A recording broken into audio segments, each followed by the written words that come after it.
नमस्कार, कैसे हैं आप सब लोग। आशा करते हैं सब अच्छे होंगे, मस्त होंगे और स्वस्थ होंगे। सबसे पहले आपको नवरात्र चल रहे हैं, उनकी सबको बधाई, बहुत बहुत शुभकामनाएं। और आज जो हम वीडियो बना रहे हैं सतभिक्षा नक्षत्र के ऊपर। सतभिक्षा नक्षत्र जो 3 अक्टूबर से 27 दिसंबर तक आपके आ गए हैं शनि। किसके नक्षत्र में? राहु के नक्षत्र में आ गए हैं। राहु आप समझ सकते हैं राहु क्या है। राहु अपने आप में एक छाया है, राहु एक अपने आप में एक भ्रम है। राहु जिसका धड़ नहीं होता, जो सिर्फ सोचता है अपना, जो इस दिमाग लगाता है और एक भ्रम पैदा करता है, आप इसे ऐसे समझ सकते हैं। चाहे तो थोड़ी सी देर में अर्श से फर्श पे पहुँचा देता है और चाहे तो थोड़ी सी देर में फर्श से अर्श पे पहुँचा देता है। ठीक है, एक चीज़। दूसरी चीज़, मतलब ये अपने आप में एक ऐसा प्लैनेट है जो छप्पर फाड़ के देता है और मतलब छप्पर फाड़ के लेता है, आप इसे ऐसे समझें। राहु अगर पूर्ण रूप से सफल हो जाए आपके लिए, मतलब कार्यकारक हो जाए, तो आप समझ सकते हैं कि राहु आपको वो दे सकता है जिसकी आप कल्पना नहीं कर सकते। ठीक है, चलिए। और अभी हमें 3 अक्टूबर से आपका 27 दिसंबर तक का समय मिला है, तो काफ़ी समय मिला है जो हम राहु से कार्य ले सकते हैं और राहु से कहीं ना कहीं फ़ायदा ले सकते हैं, एक चीज़। दूसरी चीज़, जो हम कुंडली बना रहे हैं आपकी धनु राशि की, जिसके स्वामी होते हैं गुरु। और गुरु के हिसाब से अगर हम देखते हैं, गुरु समय है इनके, तो उनके शनि से भी बहुत अच्छे संबंध हैं और राहु से भी बहुत अच्छे संबंध हैं। ठीक है, गुरु क्या है? गुरु अपने आप में धन का कारक है, संतान के कारक हैं। और शनि क्या है? शनि आपने देखा आपके कर्म के कारक है, मतलब कर्म के देवता हैं, न्याय के देवता हैं। और राहु क्या है? राहु हमने आपको बता ही दिया, राहु अपने आप में एक छाया है, इसे आप ऐसे समझ सकते हैं। ठीक है, अब हमें इससे फ़ायदा लेना है जो हम दिन दुगनी रात चौगुनी कर सके। क्यों कर सके? क्योंकि राहु जहाँ हमारे विराजमान है, राहु हमारे इन्वेस्टमेंट पर विराजमान है।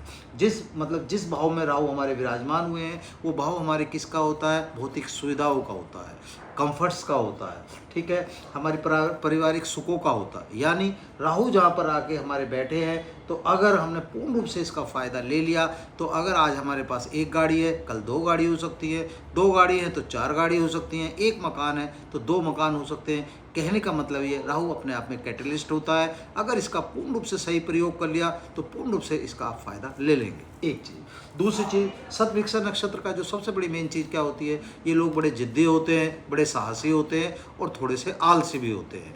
जो भी दिमाग पे अपना भरोसा करते हैं, सिर्फ अपने दिमाग पर भरोसा करते हैं, अपनी मेहनत से ज़्यादा ये अपने दिमाग पे काम करते हैं, आप इन्हें ऐसे समझ सकते हैं। ठीक है, एक चीज़। अगर इसके आलस को त्याग दिया, इसके जिद्दीपन को त्याग दिया, जिद्दीपन लो, लेकिन जिद्दीपन हमें कहाँ महसूस करना है, कहाँ लेना है? अपने साहस में दिखाना है। अगर हमने इसका साहस ले लिया, इसका कैटलिस्टपना ले लिया, तो हम वाकई, ये सच है कि हम तरक्की पूर्ण रूप से कर सकते हैं, एक चीज़। दूसरी चीज़, शनि किसके उसमें आए? राहु के नक्षत्र में आए। और शनि क्या है? शनि क्या देते हैं? शनि देते हैं, आपने देखा थोड़ा थोड़ा देते हैं, रुक रुक के देते हैं, लेकिन जब भी देते हैं पूर्ण रूप से देते हैं और आपकी मेहनत का जो फल है वो पूर्ण रूप से देते हैं। ठीक है, एक चीज़। शनि इस समय आपके देखा अपने वक्री भी चल रहे हैं, तो शनि का एक और फायदा हमें होगा। शनि हमें यहाँ से भी फायदा दे रहे हैं, शनि हमें यहाँ से भी फायदा दे रहे हैं। ठीक है ना, आप इसे ऐसे समझो, जो इस समय हम मेहनत करेंगे उसका हमें पूर्ण रूप से फायदा, पूर्ण रूप से फल प्राप्त होगा। तो अब हमें क्या करना है? हमें सिर्फ यही करना है कि हम इन सब तीनों का मिक्सर बना के जो इसका फ़ायदा ले सकते हैं, दिन दूनी रात चौगुनी जो कर सकते हैं, उसका पूर्ण रूप से फ़ायदा ले लें, एक चीज़। अच्छा, इसका जो उपाय होते हैं वो भी बताएंगे, जिससे राहु आपके लिए पूर्ण रूप से काम करेंगे, शनि भी आपके लिए पूर्ण रूप से काम करेंगे, तो वो भी हम आपको बताएंगे, तो क्या आप उसका कर सकते हैं। ठीक है। 27 नक्षत्र में आपका ये 24वां नक्षत्र होता है, इसे आप ऐसे मान सकते हैं। और राहु का ये आखिरी नक्षत्र होता है। ठीक है, इसे आप ऐसे समझें। ठीक है, चलिए। और सबसे खास बात क्या है? राहु जो बैठे हैं आपकी किसकी राशि में बैठे हैं? गुरु की राशि में ही बैठे हैं, आप इसे ऐसे समझ सकते हैं। ठीक है ना, इसे मीन राशि में बैठे हैं जिसके स्वामी होते हैं गुरु। तो पूर्ण रूप से क्या है? पूर्ण रूप से राहु आपके लिए फायदेमंद होगा। बस हमें क्या करना है? परस्पर अपना सिर्फ आलस को त्यागना है और बाकी कुछ दिक्कत नहीं है, बाकी पूर्ण रूप से हमारे लिए फायदा होगा। ठीक है, चलिए। अच्छा, गुरु को, आप राहु को और शनि को 3-3 दृष्टि प्रदान है। ठीक है, तो उन 3 दृष्टियों को हम समझ लेते हैं, कौन सी दृष्टि हमारी कहाँ पर पड़ रही है, किस दृष्टि से हमें क्या फ़ायदा हो सकता है। शनि की पहली दृष्टि देख लेते हैं। शनि की पहली दृष्टि आपकी कहाँ पर पड़ रही है? आपके संतान पक्ष पर पड़ रही है, आपके भाग्य पर पड़ रही है, आपकी बुद्धि पर पड़ रही है। तो आप यहाँ इसे ऐसे समझ सकते हैं। ठीक है, चलिए। तो यहाँ क्या होगा? यहाँ आपको पूर्ण रूप से इसका कहीं ना कहीं फ़ायदा मिलेगा, कहीं ना कहीं आपके लिए लाभकारी रहेंगे। ये बच्चों के लिए ठीक रहेंगे। क्यों ठीक रहेंगे? क्योंकि कहीं ना कहीं जो अगर आप मेहनत करेंगे तो इसका कहीं ना कहीं आपको फल मिलेगा, और आपके जो स्वामी हैं उसकी वजह से भी आपको फल मिलेगा। ठीक है, चलिए बात कर लेते हैं शनि की अगली दृष्टि की। अगली दृष्टि आपकी कहाँ पर पड़ रही है? आपके धर्म पर पड़ रही है, आपके भाग्य पर पड़ रही है। इसे आप ऐसे समझें। ठीक है, और दूसरी चीज़ क्या है, इस समय नवरात्र आपके चल रहे हैं, तो माँ की पूजा जितनी आप कर सकते हैं उतना आपके लिए फ़ायदेमंद होगा। फिर हमने आपको बताया कि शनि क्या है? शनि न्याय और कर्म। जो आप इस समय कर्म करेंगे, जो इस समय आप मेहनत करेंगे, सपोज करो आपने फास्ट रखे, व्रत वगैरह रखे, या माँ की पूजा करी, अर्चना करी, शिव की उपासना करी, तो इसका जो है आपके लिए भाग्य पूर्ण रूप से चमकेगा, पूर्ण रूप से भाग्य अपना भाग्य खोलेगा आपका, ही मान सकते हैं। आपका मतलब पूर्ण रूप से ये साथ देना शुरू कर देगा। हो सके तो किसी भूखे को खाना भी खिला दें, किसी कमज़ोर वर्ग को भी कुछ अपना दान वगैरह कर दें, और किसी गरीब की अगर मदद करेंगे, मतलब जो गरीब है, जो वाकई मतलब जिसे ज़रूरतमंद है, उसकी मदद करेंगे तो कहीं ना कहीं आपके लिए पूर्ण रूप से अच्छा होगा। ठीक है, चलिए बात कर लेते हैं आपके अगली दृष्टि की। अगली दृष्टि जो पड़ रही है आपके व्यय पर पड़ रही है, द्वादश भाव पर पड़ रही है, यानी आपके खर्चों पर पड़ रही है। ठीक है, खर्चों का मतलब क्या होता है? यहाँ से हॉस्पिटल भी आता है, यहाँ से कोर्ट कचहरी भी आता है। ठीक है, एक चीज़। लेकिन खर्चा क्या है? हमने फिर आपको बताया भाई, आपके गुरु क्या है? गुरु आपके संतान के कारक है, कहीं ना कहीं संतान के कारक हैं, और बहुत सारी चीज़ें हैं, मतलब धन के भी कारक हैं। तो धन और संतान की तरफ से तो आपको कहीं दिक्कत होनी नहीं है, ये आप मान के चलें। ठीक है ना, क्योंकि धन के कारक भी हैं और संतान के कारक भी हैं, तो कहीं ना कहीं इससे तो आपको कहीं समस्या आनी नहीं है। लेकिन हाँ, ये फ़ायदा हो सकता है आपका कि ये भी हो सकता है कि इस बीच में अगर संतान की प्लानिंग वगैरह या कुछ भी कर रहे हैं, तो कहीं ना कहीं उस पक्ष में आपके लिए फ़ायदा हो सकता है। ठीक है, जो आपका खर्चा हो सकता है वो खर्चा आपका गलत वे में ना होके, गलत जगह ना होके, सही दिशा में हो सकता है, एक चीज़।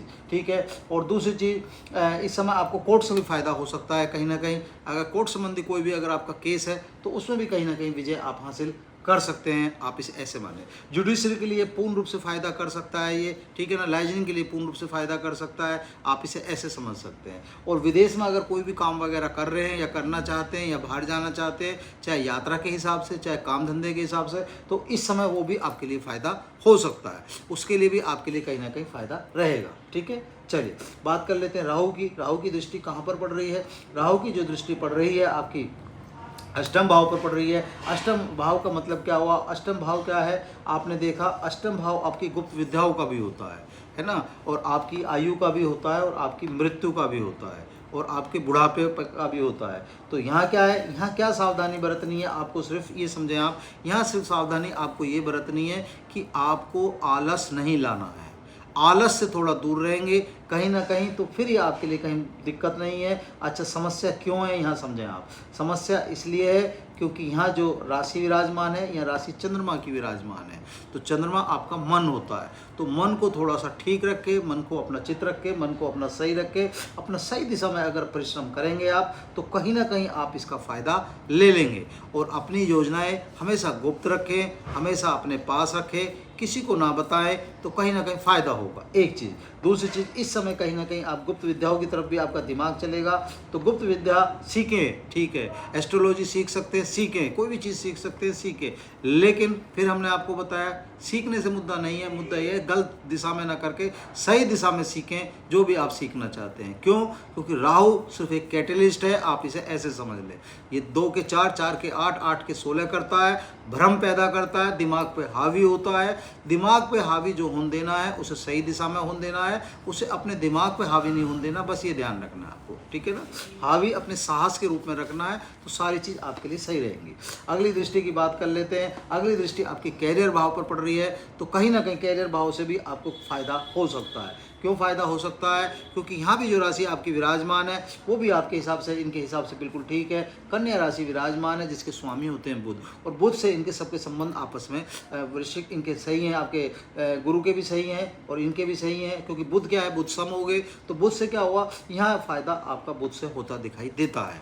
तो कहीं ना कहीं व्यवसाय के हिसाब से, आपके करियर के हिसाब से, आपके रोजगार के हिसाब से, आपके कर्म के हिसाब से, प्रसिद्धि के हिसाब से भी आप कहीं ना कहीं फ़ायदा ले सकते हैं। हैं। क्यों ले सकते हैं? फिर हमने आपको बताया क्योंकि सरकारी संबंधी जितने भी जो ठेकेदार संबंधी जो काम है या कुछ भी जो आप सरकारी संबंधी जो भी कोई काम कर रहे हैं तो उसमें भी कहीं ना कहीं पूर्ण रूप से आपको फ़ायदा होगा।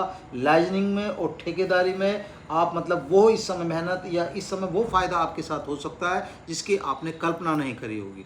अगर कोई भी आपको टेंडर वगैरह मिल रहा है या लेने की कोशिश कर रहे हैं या कोई नया उद्योग लगाने की कोशिश कर रहे हैं तो कोई दिक्कत नहीं है, आप पूर्ण रूप से आप लगा सकते हैं और इस समय आपके लिए पूर्ण रूप से उसका फ़ायदा होगा। ठीक है, बात कर लेते हैं आपकी अगली दृष्टि की। अगली दृष्टि भी आपकी द्वादश भाव पर पड़ रही है। अभी हमने आपको बताया राहु की भी, तो दोनों की दृष्टि यहाँ पर पड़ रही है, तो यहाँ भी आप कहीं ना कहीं फ़ायदा ले लेंगे। बस सिर्फ एक चीज़ का ध्यान रखना है। क्या ध्यान रखना है? कि यहाँ थोड़ा सा आपको नरम होकर चलना है। क्यों? क्योंकि जो यहाँ राशि विराजमान है उसके संबंध थोड़े से इनसे तो ठीक है लेकिन राहु और शनि से नहीं है, तो बस ये आपको थोड़ा सा ध्यान रखना है मंगल के हिसाब से। उपाय के तौर पर आपको क्या करना है? उपाय के तौर पर आपको कोशिश करनी है शिव की उपासना ज़्यादा से ज़्यादा करें। महामृत्युंजय का मंत्र अगर आप कर सकते हैं तो आपके लिए पूर्ण रूप से अच्छा रहेगा। और फिर हम आपको कह रहे हैं इसी बीच में आपकी दिवाली भी आएंगी, दशहरा भी आएगा।